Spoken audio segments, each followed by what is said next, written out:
Assalamualaikum teman-teman, ketemu lagi di channel Misteri Sumatera. Salam Rahayu. Dan kita masih di pembahasan kita tentang legenda tewasnya Mahapati Gajah Mada di Tumihang. Dan kita masih menceritakan menyambung episode yang sebelumnya.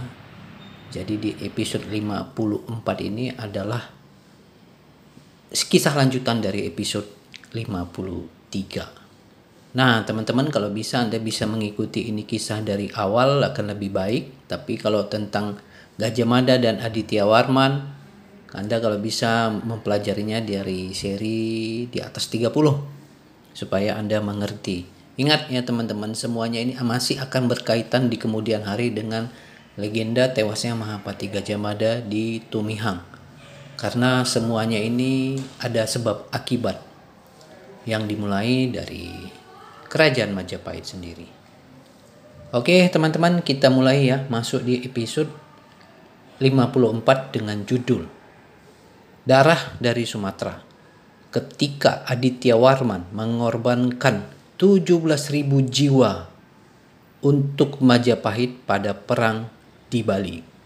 Oke teman-teman, semua pihak pasti sudah banyak mengetahui bahwa perang di Bali, lanjutan dari perang di Sadeng, adalah dari tujuan Kerajaan Majapahit ingin memperluas kekuasaannya. Dan kami akan menceritakan dulu kisah secara singkat ini dari buku Muhammad Yamin tentang Gajah Mada yang diterbitkan tahun 50 yang masih orisinal.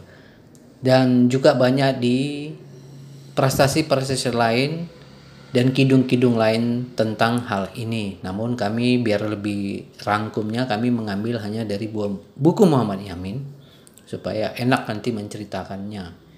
Oke, kami ceritakan secara singkat tentang kisah ini dulu ya teman-teman sebelum kami menjabarkannya. Adapun menyerang Pulau Bali itu berlaku menurut suatu rancangan yang teratur.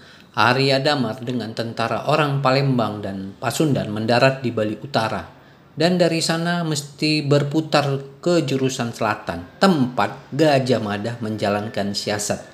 Di bawah Panglima Gajah Mada berusaha beberapa orang saudara Arya Damar yang masing-masing mempunyai tentara 15.000 orang banyaknya. Antara kedua sayap serangan itu diadakan perjanjian bersama-sama menuju Pasunggiri, di mana api kelihatan menyala. Di sanalah pasukan Gajah Mada sedang menyerang. Setelah mendarat di Ularan di pantai utara, maka berlangsunglah pertempuran 2 hari lamanya. Walaupun tentara Palembang mula-mulanya menanggung tangkisan hebat sehingga 17.000 orang tewas di medan peperangan dari tentara yang 20.000 besarnya.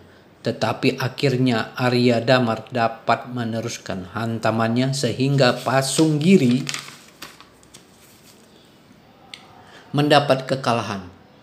Pada waktu itu Arya Damar sangat marah karena tentaranya banyak mati, sehingga lupa akan pesanan pemerintah supaya Pasunggiri jangan dibunuh, melainkan harus dibelenggu dibawa ke Majapahit.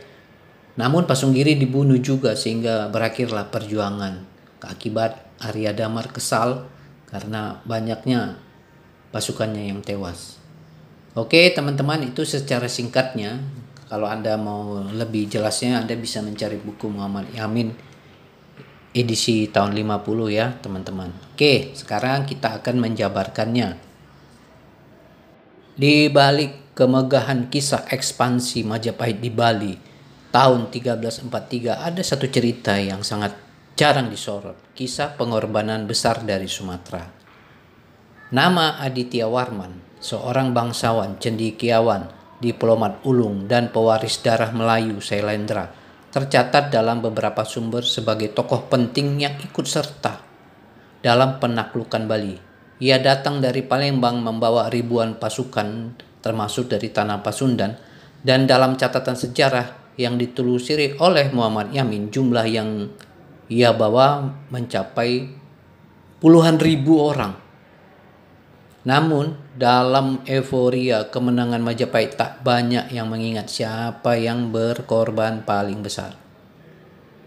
Bukan sekedar sekutu, Aditya Warman adalah pilar Nusantara. Aditya Warman bukan hanya sekedar sekutu Majapahit, ia adalah penghubung pulau, jembatan antara dunia Melayu dan Jawa. Tokoh spiritual dan politisi yang memahami peta kekuasaan dari India hingga Tiongkok. Ia 2 kali menjadi utusan resmi Majapahit ke Tiongkok dan dipercaya membawa misi-misi penting luar negeri. Kepercayaan Gajah Mada terhadapnya sangat tinggi, sampai-sampai dalam ekspedisi penting ke Bali, Aditya Warman diduga memakai nama samaran Arya Damar. Bali tak akan tunduk tanpa kekuatan besar, dan Aditya Warman menjawab tantangan itu dengan darah rakyatnya sendiri. 17.000 jiwa gugur, luka Sumatera yang terlupakan. Dalam salah satu narasi sejarah yang direkonstruksi Muhammad Yamin dan sudah kami bacakan tadi, 17.000 prajurit dari Palembang dan Pasundan sekitarnya gugur dalam penaklukan Bali.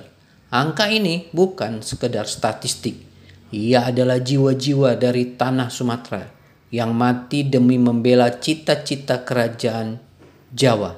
Tapi anehnya, nama Aditya Warman tidak muncul dalam Nagara Kertagama, kitab Istana Majapahit yang kemudian diakui UNESCO sebagai warisan literatur dunia. Ironis memang, seorang yang mengorbankan begitu banyak untuk Majapahit justru dihapus dari narasi resmi kekuasaan. Setelahnya, jalan yang berbeda. Setelah ekspedisi Bali, Aditya Warman tak lama kemudian meninggalkan pusat Majapahit dan mendirikan kerajaan sendiri di Minangkabau. Sebagian melihat ini sebagai bentuk protes halus, sebuah pilihan jalan untuk membangun kerajaan, bukan atas dasar ekspansi militer, tapi berlandaskan budaya, spiritualitas, dan warisan lokal. Majapahit terus melaju, tapi tanpa Aditya Warman. Kehilangan salah satu tokoh penghubung antar wilayah yang memiliki kedalaman budaya dan kemampuan diplomatik tinggi. Kita tahu apa yang terjadi kemudian. Perang bubat, retaknya hubungan Jawa Sunda, dan perlahan-lahan keretakan dari dalam.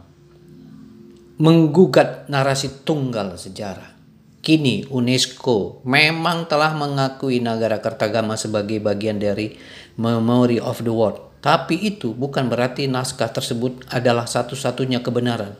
UNESCO sendiri menekankan pentingnya membaca kritis, karena yang tertulis bisa jadi hanya representasi kekuasaan, bukan kebenaran utuh.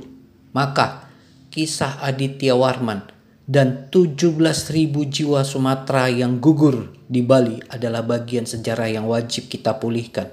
Kita tidak sedang menentang sejarah, tapi melengkapinya agar generasi mendatang tidak mewarisi narasi yang timpang dan menyingkirkan mereka yang berjasa karena berbeda asal. Mengingat yang terlupakan, Majapahit adalah proyek Nusantara, bukan milik satu suku. Dan Aditya Warman dengan segala jasanya membuktikan bahwa Sumatera awalnya berdiri bersama Majapahit, bukan sebagai pengikut, tapi sebagai pilar. Namun di kemudian hari, Sumatera malah diserang oleh Majapahit. Dan justru disitulah letak ironi sejarah yang menyakitkan. Sebuah luka politik dan kebudayaan yang jarang dibahas secara terang-terangan. Sumatera yang pernah menyumbang darah, prajurit, dan pemimpin untuk Majapahit waktu menyerang Bali, yaitu pasukan dari Palembang dan Pasundan, justru kemudian hari diserang oleh kerajaan yang dulu didukungnya. Setelah Aditya Warman mendirikan kerajaan di Minangkabau sekitar tahun 1347, ia mulai membangun kekuasaan berbasis budaya lokal, spiritualitas Tantrayana, dan tatanan matrilineal khas Minang. Ia bukan membelot, tapi membangun sebuah bentuk kedaulatan Nusantara yang sejajar, bukan tunduk. Namun dalam catatan selanjutnya, terutama setelah wafatnya Gajah Mada, kekuasaan Majapahit di bawah raja-raja penerus mulai mengirimkan ekspedisi militer ke barat Sumatera, menyerang wilayah-wilayah yang dulu justru bagian dari aliansinya, dan syukurnya Pagaruyung mampu mengalahkannya. Ini menunjukkan pergeseran watak Majapahit dari proyek kolektif Nusantara menjadi kekuasaan yang lebih terpusat dan hegemonik. Oke teman-teman, sampai di sini aja dulu di episode ke-54 ini. Dan jangan lupa like, komen, dan subscribe. Dan ikuti terus ke episode-episode selanjutnya. Karena ini nanti akan membuka tabir legenda tewasnya Mahapati Gajah Mada di Tumuhang. Karena itu bukan kisah omong kosong.